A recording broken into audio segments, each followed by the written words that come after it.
Thank you for joining me today. This is Whitney with the Yoga Art Space Studio, and today's practice is Yoga for Grief.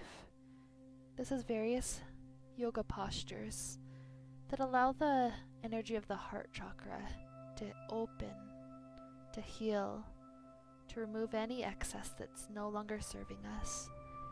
And so we begin in a comfortable seated posture, enjoying a few good deep breaths in and out.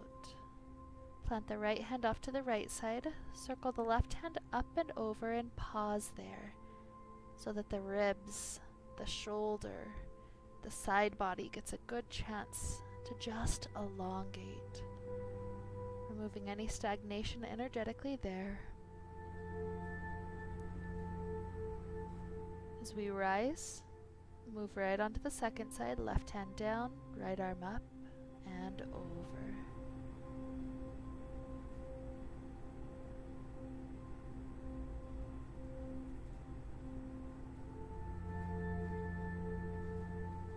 Lifting back up, we start to extend the legs out in front of us, sitting as tall as possible.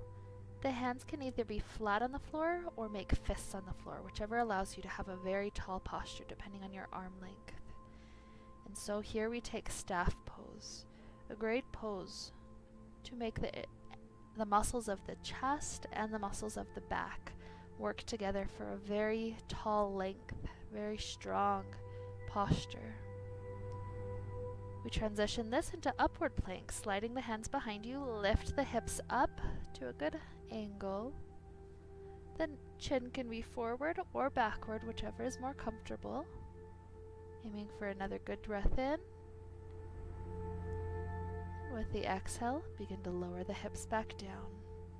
Swing the legs underneath, come forward and through onto hands and knees, or we'll let the spine have this gift of a few cat-cow motions, rounding the spine all the way up, pressing the belly all the way down, gazing up.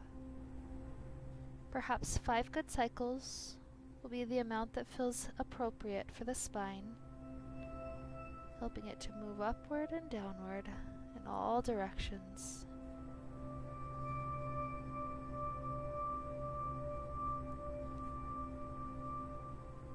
Eventually, when this energy of the heart is feeling pretty good, tuck the toes, lift the hips up to downward facing dog.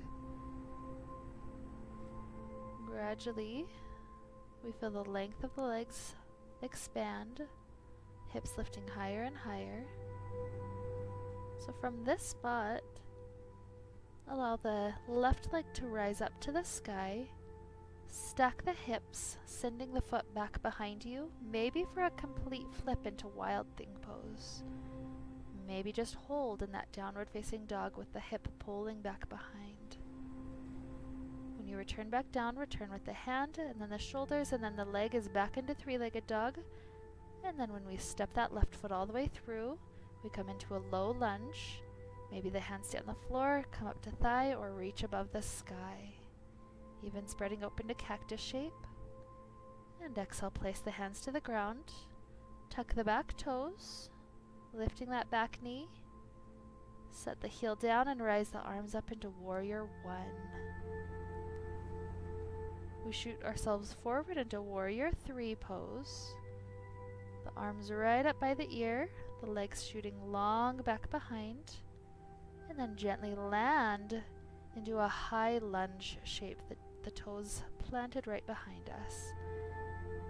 We bring the knee to balance in front of us, standing, and then pick up the right toes behind for dancer's pose, kicking the foot into the hand, only tilting the torso as far forward as it needs to allow the back bend to happen.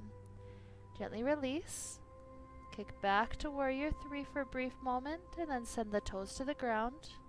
Left leg shoots back, three-legged dog, and then plants. All of that on the second side. Right leg begins to rise.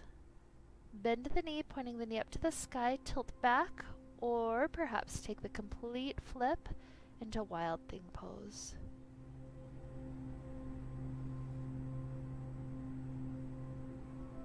And when you're ready to come back, plant the hands, stack the shoulders, stack the hips, Kick the right leg back up and send it all the way through, dropping the back knee down for a low lunge. Hands can be on the floor, the thigh, or circling up to the sky, maybe widening out to cactus, planting all the way down. The back leg sets itself up for warrior one. Rise the arms up. And then balance over the front leg into warrior three shape. Feeling the strength. Gently land the toes into warrior one for a moment. Left knee comes forward for a balance. And then pick up that foot behind you, preparing for dancer's pose.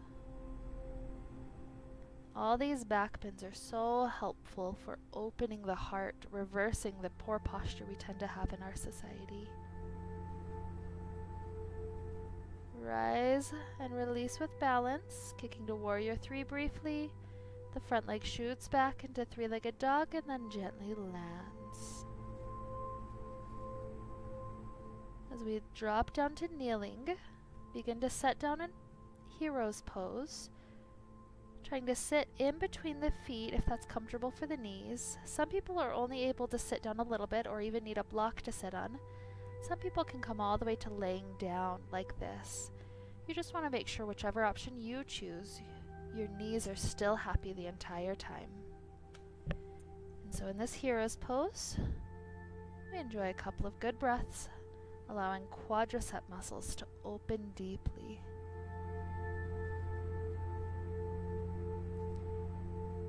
We rise up the reverse way we got into it. And then we come all the way forward onto the belly, setting up for sphinx. The elbows planted right under the shoulders. Drag the hands backwards, which makes the heart and the belly go forward and through into a good stretch.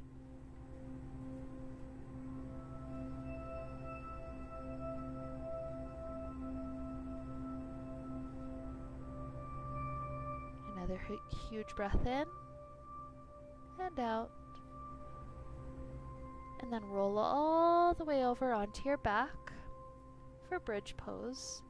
Feet plant below the glutes, hands are at the sides. Inhale, roll the hips up to the sky. Exhale, roll down one vertebrae at a time. Repeating for 5 total. Here's 4, 3, 2, and 1. And as the hips settle down, allow the knees to open. One hand on the belly, one hand on the heart. This will be our Shavasana here today. Stay as much time as you have. Thank you for joining me today. Namaste.